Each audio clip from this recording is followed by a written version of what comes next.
Awesome. Well, hello guys. It is June 15th, 3 o'clock in the afternoon. I'm joined by the lovely Jessica Hoek. She's an advanced care paramedic. And what we're trying to do here today, guys, is bring a little awareness to behind the scenes of first responders and what they're actually dealing with, to give people a better perspective on who these people are and what they're dealing with day to day that we don't get to see on TV. The glorified TV shows that we see do not show what these guys have to deal with on a day-to-day basis. And it's pretty hard for any of us to empathize with our first responders when we don't actually know. And so with no further ado, I'm going to ask Miss Jessica to introduce herself, give us a little bit of background, and we're going to get into her stories to better understand who she is, why she does what she does, and the challenges of being an advanced care paramedic in today's day and age. So no further ado, Miss Jessica, tell us a little bit about yourself. So I have been in EMS since I was 20 years old is when I got my first full-time job. So I've been on the ambulance as a paramedic for the last 20 years. Wow. Yeah, I started school right out of high school. You had to be 18 to sign up. So that's actually when I first started, and I have been doing it ever since. Crazy. And what drove you to become a paramedic? Childhood trauma, actually. And that's actually something that resonates with a lot of first responders. A lot of us have had traumatic childhoods, and so we became first responders as a result of that. So my personal story around that was my dad had a really bad accident when I was about 12, and or maybe even younger, actually. Maybe I was 9 or 10. But I remember waking up to my mom hysterically crying, and like I could tell something was really wrong upstairs. And then I could hear a truck come down the gravel road, spinning gravel. And so I remember just being terrified to go upstairs and find out what was going on. And my dad's friend had shown up, and I could hear my mom was like frantically talking to him. And then next thing you hear the sirens for the ambulance. And I mean, my dad refused to call the ambulance at any point in time. He's been badly injured and won't call the ambulance. So I was really shocked to hear that. And I just remember being too terrified to go upstairs and find out what was going on. And I could hear the paramedics come in. I could hear the stretcher go across the floor above me.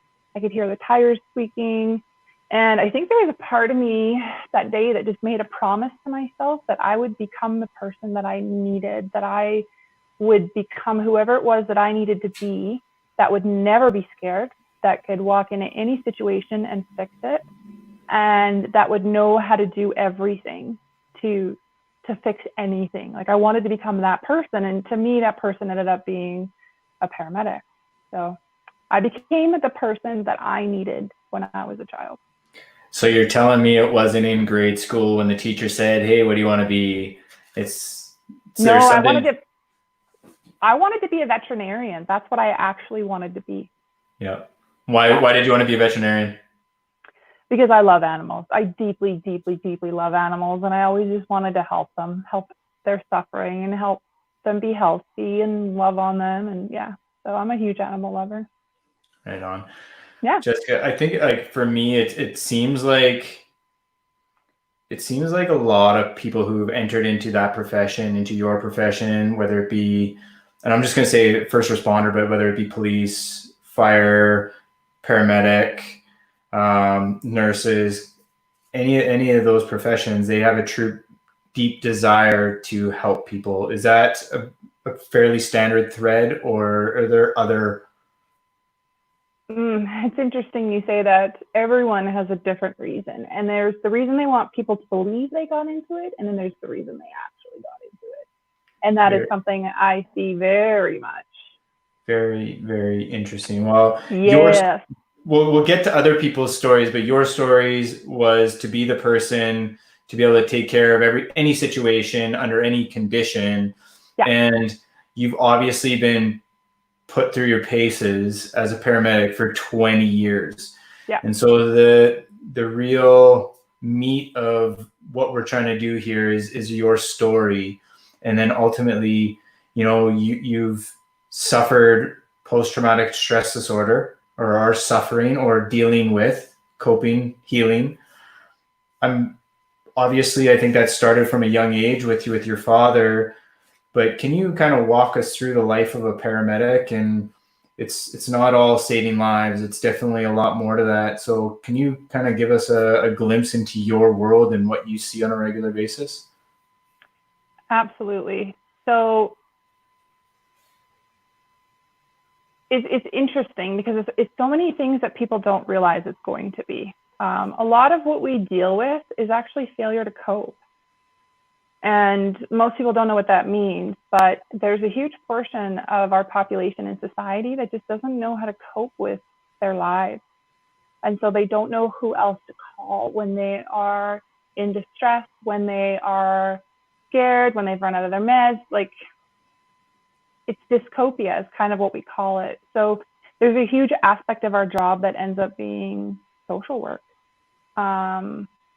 There's, obviously a big population of seniors, so that's a big group that we deal with. Addicts are a huge group that we deal with, and there's a lot of what we call psych patients, people that are in some sort of psychological distress. And I think what ends up happening is, like, yes, we do those calls where they're exciting for us, they're not good for other people, but they're, big trauma call, big car accident, big heart attack. And we really get to function the way we were meant to, because I went to school for 4 years. And so when I get a big, exciting call, I feel like I'm functioning at my most optimum, that all cylinders are firing, my brain is working the best it can, and, you feel really good. But the majority of our job is babysitting people. It's just taking them out of the situations that they've created for themselves and taking them to the hospital and sitting with them in the hallway for hours. I truthfully, I'm the ignorant soul out there who, I kind of put you guys up on a pedestal in the sense that I think of you guys going to a lot of like those high energy calls where it's a car accident, it's a fire, it's something gruesome. And like, I had that painted in my head. And that's like, when we start talking about what you guys are dealing with, I never even thought to think that it is a level of counseling that you guys need to provide. And you guys are dealing with a lot of mental, I'm going to say, I hate to say this, but mentally unstable, or just people just not in the right frame of mind at that particular instance. So you guys need to diffuse a situation more often than not. Yep. So my question to you is,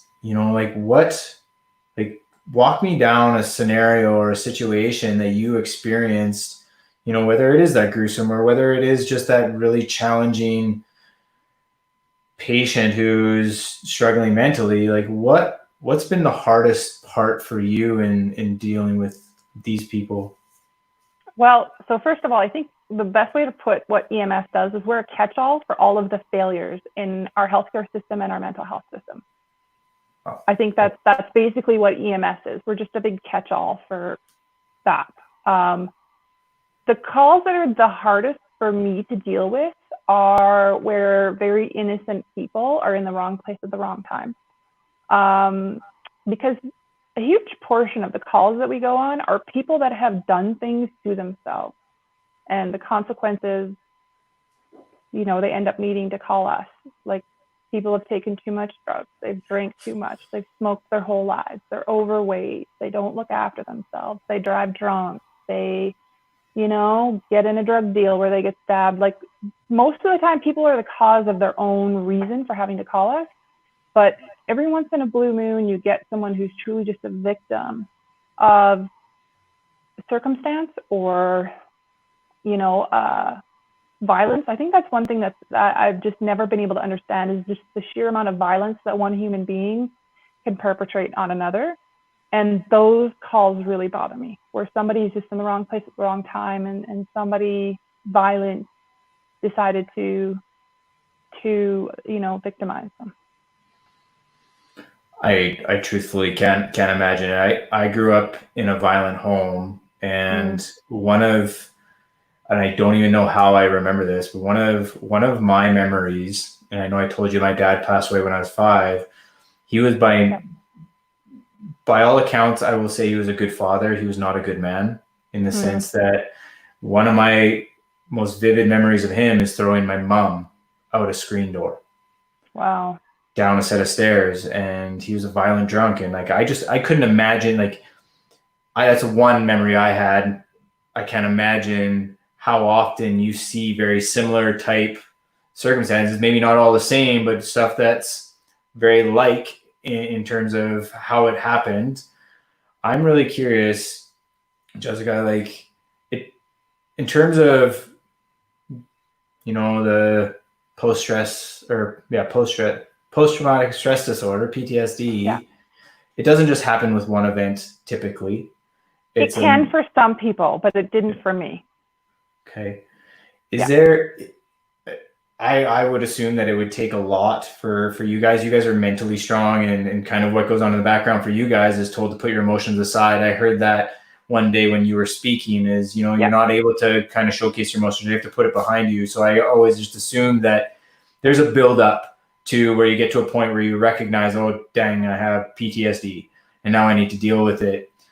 But is there any one event that you would be willing to share in detail with that kind of sticks in your mind, through the 20 years? 20 years is a lot of events happening in 20 years. Is there any one that sticks in your mind that you kind of go back to and like just it eats away at you? Yeah, actually, it was the last call that I did before I left. I left for a year on mental health leave, and it was a poor lady whose husband had died by suicide.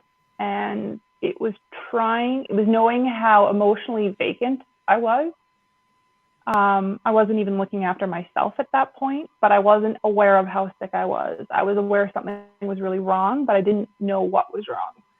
And I remember going to her house because she was very pregnant, and we'd been called in to just kind of do an assessment on her.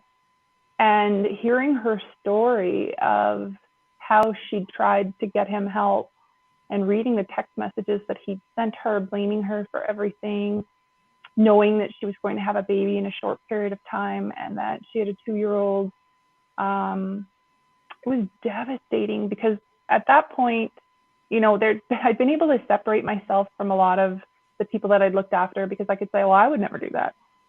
I'd never smoke a bunch of meth and then go stab somebody. I'd never, get blacked out drunk and drive. Like I had no connection to these people, so that it didn't bother me that obviously it's not good they hurt themselves, but I didn't, my heart didn't go out to them in any way. I was like, I just got to do my job. But this poor lady was just like any single one of us. She could have been anybody. She could have been you. She could have been me. The only thing was that she'd been in a relationship with somebody who was mentally ill, and she didn't know how to get them help. And I felt for her. I could feel my heart breaking for her, watching her process the grief. And I felt so bad for her that she'd gotten me, because I knew how badly burnt out I was. I knew that I felt like I had nothing to give her. And I just felt so bad. I was wishing that there had been another paramedic called to her that could have been more compassionate and done a better job helping her. So it was really pulling out the last bottom reserves of what I had left as a human being to help her out. But it was the fact that I could just so relate to her. You know what I mean? Like, she'd done nothing to deserve what was happening to her. And just to watch her, my heart just broke for her. And, I dealt with the call the best I could. But there was some circumstances around that call that made me realize that I needed to not be at work anymore. Like, I could actually feel something break in my brain. It was like an audible shift in my reality. And I knew at that point that I was dangerous to myself and other people, and I needed to go home. And I did, and I didn't come back for a year. Wow. Yeah. Hats off to you for being the person there, regardless of your state or your capability. It still takes a strong person to be in that space. So thank you. Two, amazing that you were able to recognize that within yourself, and you did take the steps to step away, because I can only imagine, I'm sure you've had the same thought process go through your head, that if you would have stuck it out any longer, God can only imagine what kind of grief may have come to you. So Well, You know, here's the thing. You start to rationalize behaviors that a healthy person wouldn't. You start to rationalize driving really fast. You start to rationalize getting into fights with people. You start to rationalize going into dangerous calls without your vest on, without waiting for the police to show up. And it's not that at that point I wanted to die. That came later. But I was perfectly okay with being injured or hurt at work because that meant that I didn't need to be there anymore. And so knowing that I was rationalizing this behavior, that being stabbed or shot would be better than being at work, I was like, yeah, something's going to happen. I'm either going to do something or something's going to happen to me. And so I need to get out of here. I'm going to ask a very, especially with what's going on right now, but I'm really curious, and feel free not to share. Yeah. But I'm really curious because I believe that perhaps our first responders haven't been given the tools. Like, I'm happy for you that you were able to make that conscious decision to walk away and say, I need to step away. But I'm really curious, are there potentially bad decisions being made? And you kind of just said there is, but are there consciously bad decisions being made because people have not consciously said to themselves, I need to step away, that I need to be here in at work to do my job because that's what society and that's what the government pays me for. So I got to be here to do my job, but they're going through the same, emotional train wreck that you went through just without realizing that they need to step away. Yeah, absolutely. And like the one thing I will say and that I take ultimate pride in is that regardless of how injured I was, I always made good medical decisions. I never medically mistreated anyone despite how sick I was. But I don't know that everyone has that same sense. I'd like to believe they do. But it was the decisions that I was making around my own safety that were very, very dangerous. And they could have had consequences for, my partner, my patient, without me even being aware of it. So I want to say yes, but I also, again, want to clarify that, despite how sick I was, there was never any medical mistreatment or mistakes in that regard. Yeah, certainly. And I wasn't certain. I was not trying to go down that road because I believe wholeheartedly that, I'm going to say for the 99.9% of our first responders out there, their heart is always in the right place, and they're there to serve and protect the people, and they're making the best decisions for the people they are serving. Yep. But as you mentioned, when it comes to decisions around yourself, and that's kind of the whole thing with PTSD, is that people, they don't treat themselves well under PTSD, and so I think it's really important that we differentiate the fact that you can still be a phenomenal paramedic, you can still be a phenomenal police officer, you can still be a phenomenal firefighter, just first responder in general, but there are bad decisions being made around their own personal well-being that potentially could affect other people. Absolutely. And it's the people who are the angriest that are ones you need to pay attention to, not because they're angry, but because that anger is masking grief, sadness, fear, hurt, all of those things. So those are the ones that I pay attention to, are the ones that are really angry. So they're the ones that are screaming for help.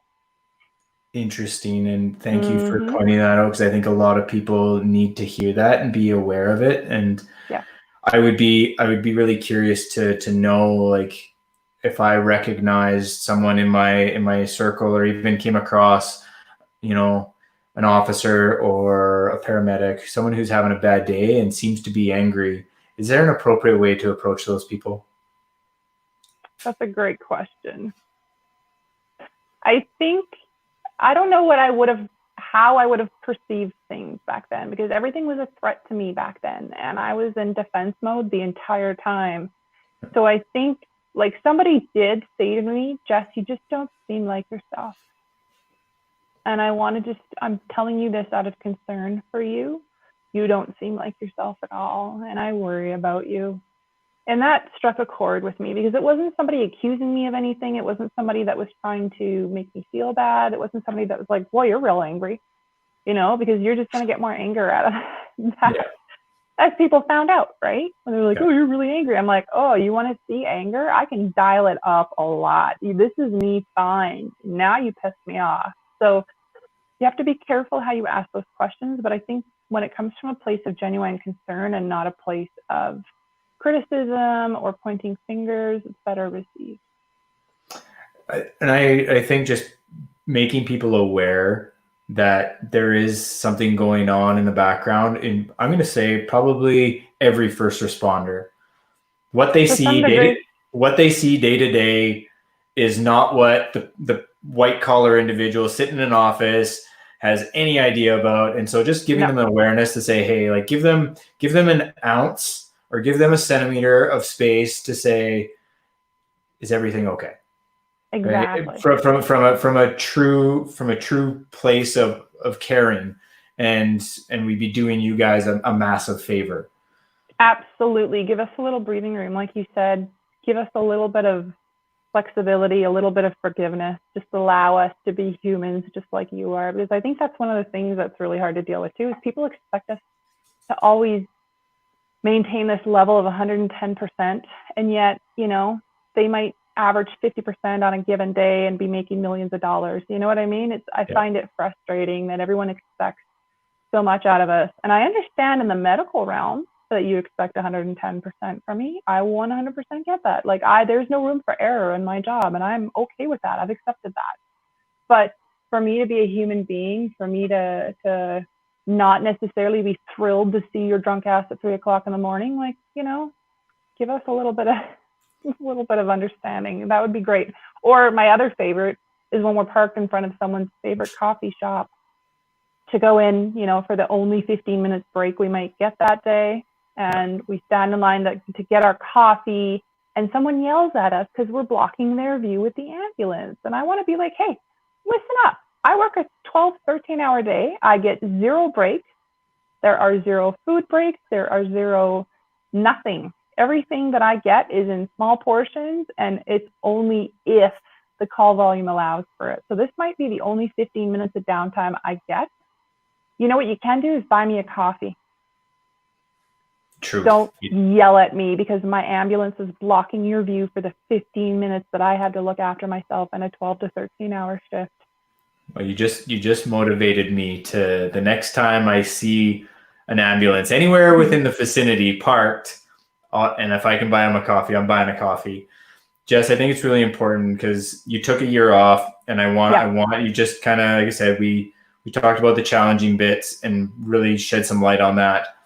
You took a year off to take care of yourself.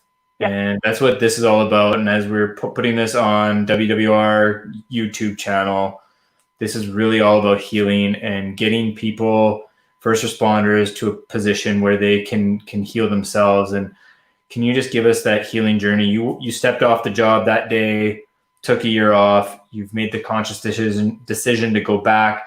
What have you done from then till now to really help yourself heal? And as I mentioned, the word coping is bullshit to me. And we need to stop allowing you guys to cope and giving you guys mechanisms and tools to heal. So what have you done so far? So I went back to work, and the way I was treated when I went back to work actually caused me to have a major relapse. So I spent 2 years as an alcoholic, just chronically suicidal. There was 2 suicide attempts. I went into total financial ruin because of how things were handled at work, and my entire life collapsed, all of it. I got divorced. I basically lost my house. I was completely broke, more than broke actually. And everything that could have possibly gone wrong went wrong. Like, I'm talking everything that you can possibly think of. I had miscarriages. My best friend died of cancer. My other best friend, who was my dog, died of cancer. I ended up having to sell my house, which was like the only thing that I had to show for my however many years at that point, the only item of success that I had in my life at that point. I had to sell it to save myself. And my entire life just burned to the ground, like absolutely burned. It was a smoldering pile of ashes by the time it was all done. And I got super lucky that I'd been working with the horses. Like I, run a charity with horses, and I'd had the opportunity to do a lot of work with the horses. And one of the things that happens to a lot of us when we're going through a huge amount of emotional turmoil is that we have a spiritual awakening. And so being able to have energy work done was extremely beneficial for me. I started working with someone who became a very good friend of mine, and she does this thing called soul pathing, which pretty much allows you to wake up to the realities of your life so that you can start making different decisions because you have the information you need. And that changed my life. That started to kind of shift me on a different path to pursue more of a spiritual awakening. And then I got super fortunate that I had the opportunity to go do a plant medicine retreat, and that changed my life completely. It altered who I was on a cellular level. I came back with a completely different energy, a different intention for my life. I was able to let go a huge amount of the trauma that was holding on to me. And the biggest thing that came out of that was that I got to experience true and deep love for myself. And once I got to experience that deep love for myself, I was able to, that caused my entire reality to change because it shifted my perspective, and your perspective is your reality. So I came back to a totally different reality, and it was mind blowing. And there was definitely, I went through an existential crisis because of it. Because like, if you think about your entire reality, every belief that you have about other people, about yourself, about the way the universe works, just imagine that entire reality getting dumped on its head in the span of 15 minutes. Whoa. Oh yeah, like, whew, you need about 4 days of solid integration before you are ready to even function. Like when I got back, I flew back from Mexico. I couldn't drive for a week because I was still so just like, it so much puts you in your right brain where you just get to experience things like you were when you were a child. So when you're done with these plant medicine retreats, you're a child. You are a blank slate. You have your memories, but you get to experience everything again like a child. Like you're seeing everything for the first time. And so you're just like, it's so overwhelming. It's very overstimulating, but at the same time, it's incredibly beautiful because you get a do-over. And it's not very often in our lives that we get a total do-over. So that changed things for me dramatically. And that has continued to have an effect on my life. Like every day I'm noticing more changes, more understandings. And it's, yeah, there's no question about it that it's what saved my life. Warms my heart to hear that, Jess, and that you found kind of a love for yourself again. I think a lot It's of everything. people, I think a lot of people lack it, and I can see, just through what you guys do, how that could be lost. I genuinely can see that, and I hope other people would recognize that as well. That what you guys do is not easy, and you deal with a lot of hard calls. A lot of, I'll call it, I hate to say it, but failures. Not everyone's a success. No. And it's funny because I think people think the stuff that really gets to us is like the really traumatic stuff. Like I've seen the inside of people's skulls. I've seen their brains. I've stepped in their brains accidentally getting out of the ambulance to, you know what I mean? Like, yeah.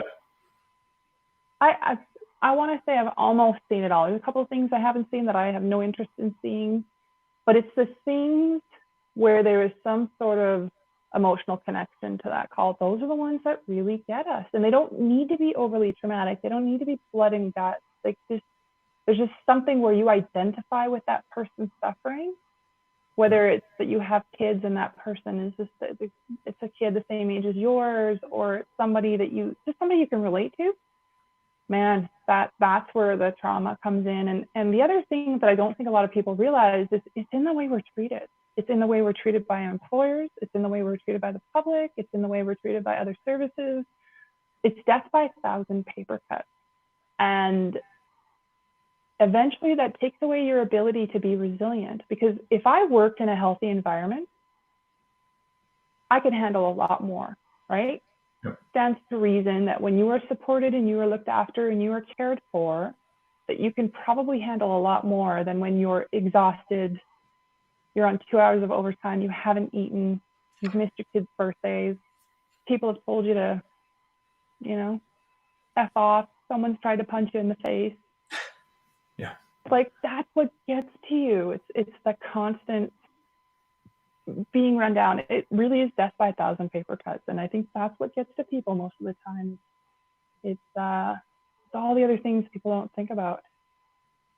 And that's what we're trying to do, is make people more aware of the little things that consciously or unconsciously we're doing that does not support what you guys are trying to do. And so, through your story and through other people's stories that we'll collect, we hope to bring more awareness to the ignorant. I will go right out and say the ignorant, but also to the people who are in your position that are, sitting in their basement or wherever, wondering, how in the fuck do I get through this?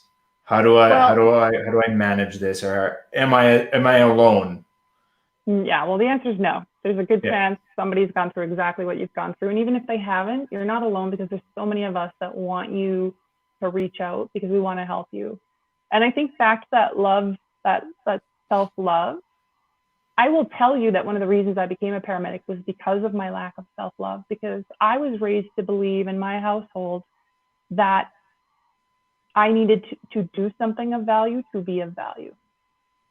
I was never taught by my parents that I had my own inherent value, that me existing was my value. I had to be emotionally responsible for my mother. And the only time that I got attention is when I was looking after her. So you can see how this led me right down the garden path of becoming a paramedic, because I misguidedly believed that I had to do a job of value to be of value. I think there's a lot of people out there who can say or resonate with that. So from various backgrounds, I think that's a message that has been shared over and over and over again. And we're going to take strides to change that. So yeah, Jess, I've taken up 30 minutes of your time. I've got one question that I'm going to ask you. You've made phenomenal changes in your life, just a beautiful person inside and out. What's next for you in terms of, like, you do phenomenal things and you have to manage yourself, but what's the big picture for you that you're now going for, that, when you get there, you're like, fuck yeah, I did it. Mm-hmm. Exactly.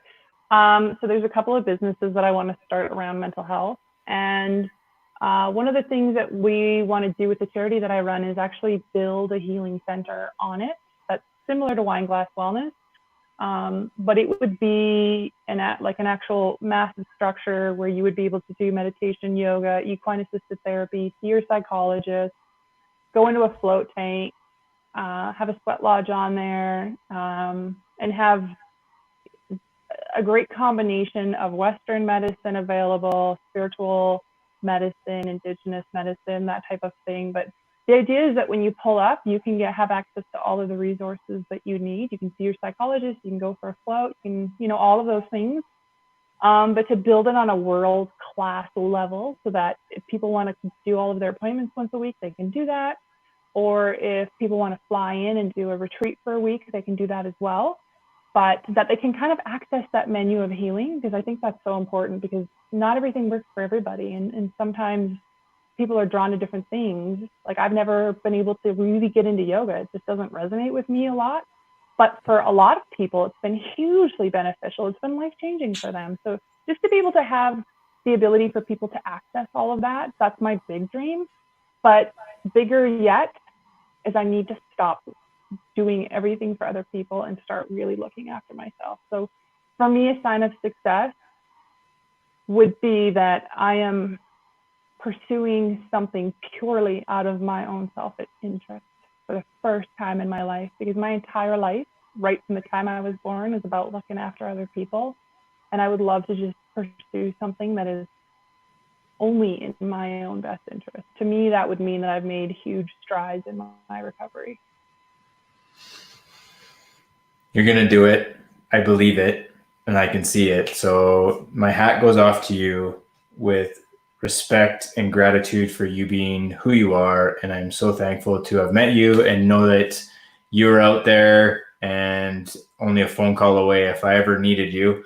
Hopefully I don't need you for the wrong reasons, but yeah, I know, right? I'm honestly honored and extremely grateful to have met you, Jess. And I'm thankful for today.